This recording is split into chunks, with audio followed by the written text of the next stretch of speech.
আলহামদুলিল্লাহ। আজ সকালে আমাদের বাগানে হাঁটতে গিয়ে দেখি মাটিতে কয়েকটা পাকা আম পড়ে আছে। সত্যি বলতে মুহূর্তটা দেখে মনটা ভরে গেল। এখন তো জ্যৈষ্ঠ মাস, কিন্তু আমাদের গ্রামের অনেকের গাছেই এখনো আম পুরোপুরি পাকেনি। আল্লাহর রহমতে আমাদের এই গাছের আমগুলো সবার আগে পাকতে শুরু করেছে। সুবাহান আল্লাহ। আমগুলোর আকার খুব বড় নয়, দেখতে সাধারণ, কিন্তু পুরোপুরি হলুদ হয়ে গেছে।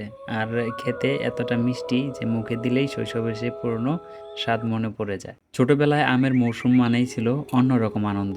সকালে ঘুম থেকে উঠে গাছের নিচে গিয়ে পাকা আম কুড়ানো, তারপর সবাই মিলে ভাগ করে খাওয়া, সেই স্মৃতিগুলো আজ হৃদয়ে রয়ে গেছে।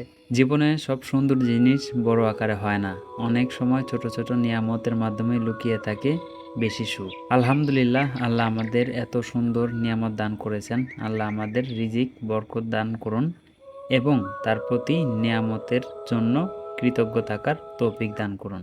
আমিন।